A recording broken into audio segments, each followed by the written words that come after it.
आज आपण एका छान विषयावर बोलणार आहोत। कसं असतं, कुणावर कधी काय वेळ येईल काही सांगता येत नाही। आयुष्यामध्ये चढ उतार हा होतच असतो। कधी कधी आपण उंच शिखरावर जातो, कधी कधी आपण व्यवसाय सोडून देतो। अनेक व्यवसायामध्ये ही गोष्ट होत राहते। आपण त्याला काही घाबरून जायचं नाही।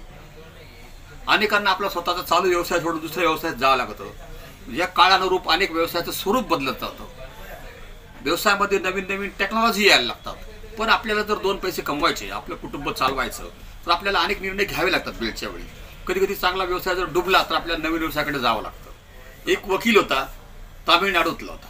त्याचं नाव आहे राजू जोसेफ। राजू जोसेफची कथा आहे ना, कहाणी आहे तो आत्ता सध्या तामिळनाडूमध्ये। तामिळनाडूमधल्या त्रिशी जिल्ह्यातील मुसिरी या गावी तो राहत आहे। राजू जोसेफ हा LLB झाला। त्यांनी वकिली सुरू केली, पण तो घरचा त्याचा व्यवसाय होता, तो गाढव पाळण्याचा व्यवसाय होता। गाढव माहिती आहे ना, गाढव त्याचा पाळण्याचा व्यवसाय होता। त्याच्याकडे 7 गाढव होते, पण तो वकिली करत होता। त्याच्या वकिलीत काही जम बसला नाही। ही गोष्ट बरोबर आहे, जे नव्याने वकील येतात त्यांच्या व्यवसायामध्ये जम बसत नाही। त्यांना फ्रस्ट्रेशन्स यायला लागतं, कामं मिळत नाही, त्यांच्यामध्ये काम करण्याची कुवत असून सुद्धा त्यांना योग्य संधी मिळत नाही। ही पण महत्त्वाची गोष्ट आहे। पण तरी प्रयत्न करत राहा। किती वर्ष तुम्ही प्रयत्न करणार, याला काही लिमिटेशन असतं। जोसेफने त्याच्या तामिळनाडूमध्ये 3-4 वर्ष वकिली केली, पण त्याला काही रिस्पॉन्स मिळाला नाही। त्याची वकिली काही चालली नाही। मग शेवटी तो आपल्या घरगुती व्यवसायाकडे वळाला। जसं आपल्याकडे अनेक वकील आहेत जे शेतकरी आहे, शेतीमध्ये काम करतात, द्राक्ष लावतात, शनिवार रविवारची शेतीवरच जातात। त्यांचा घरचा काही वेगळा व्यवसाय असतो, कापड दुकान असतो, जनरल स्टोअर्स असतो, ते पण ते अटेंड करतात सुट्टीच्या वेळेमध्ये। ही खूप चांगली गोष्ट आहे। या व्यवसायाला पूरक व्यवसाय असणं वकिलीला ही चांगलीच गोष्ट आहे। तर हा जो जोसेफ होता त्याची वकिली चालली नाही। त्याच्याकडे 7 गाढवं होती आणि 2 कर्मचारी कामाला होते।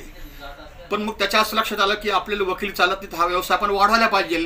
या जोसेफनी मग त्याच्या गाढवाच्या व्यवसायावर भर दिला आणि त्याच्याकडे आता सध्या 45 गाढव आहेत। आणि या गाढवाच्या प्रत्येक पार्टपासून तो काही ना काही बनवत असतो। त्याचा व्यवसाय आता त्याची 1.5 कोटी रुपयाचा टर्नओव्हर होतोय रेग्युलरली।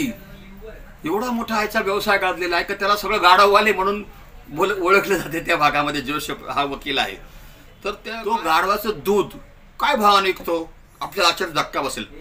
5,000 रुपये लिटर गाढवाचं दुधाचा भाव काय? 5,000 रुपये लिटर। आपण म्हशीचं दूध 100 रुपये घ्यायला कानकूस करतो, तो 5,000 रुपये लिटर दूध विकतो गाढवाचं। शिवाय या गाढवाचे जे इतर पार्ट आहे त्याच्यामध्ये डॉक्टर त्याच्याकडे घ्यायला येतात, त्याच्यामध्ये आयुर्वेदिक औषधं बनवले जातात। त्याची जी गाढवाची जे मूत्र आहे, मूत्र लघवी गाढवाची, तो 250 रुपये लिटरने विकतो। गाढवाचं मूत्र ते सुद्धा वेस्टेज जाऊ देत नाही।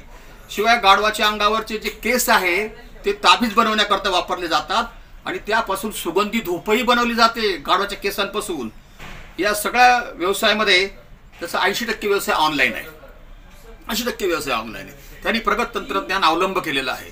आपल्याकडे पण अनेक वकील फ्रस्ट्रेशन्स होतात, तर त्यांनी आपला घरचा व्यवसाय करायला काही हरकत नाही। कुक्कुटपालन असो, वडा पालन असो, हे गाढव पालन असो, आपल्या घरचा व्यवसाय पारंपरिक, त्याच्यामध्ये आपण प्रगती करावी, टेक्नॉलॉजी आपण यूज करावी। हा जो आहे जोसेफ, हा 80% ऑनलाईन व्यवसाय करतो आहे आणि याच्याकडे इतकी ऑर्डर आलेली असते की तेवढं त्याला पूर्ण करता करता अवघडून जातं। आता 45 गाढव आहे, त्याला अजून 30 गाढवाची नव्याने ऑर्डर दिलेली आहे। कर्मचाऱ्यांमध्ये वाढव करतो, सगळं अत्याधुनिक टेक्नॉलॉजी। या गाढवाचा एकही तो पार्ट वाया जाऊ देत नाही। अगदी शिंग सुद्धा विकतो तो, कातडी विकतो गाढवाची, केस विकतो, मूत्र विकतो, दूध विकतो। बाकी काय करायला पाहिजे? काय का नाही भन्नाट आयडिया? बघा, आपल्यामध्ये ज्यांची वकिली चालत नसेल किंवा त्यांना सक्सेस मिळत नसेल, त्यांनी आपला घरगुती व्यवसाय करायला काही हरकत नाही। धन्यवाद। धर्मेंद्र चव्हाण या YouTube चॅनलला सबस्क्राईब करायला विसरू नका। तसेच बेल आयकॉनलाही क्लिक करा।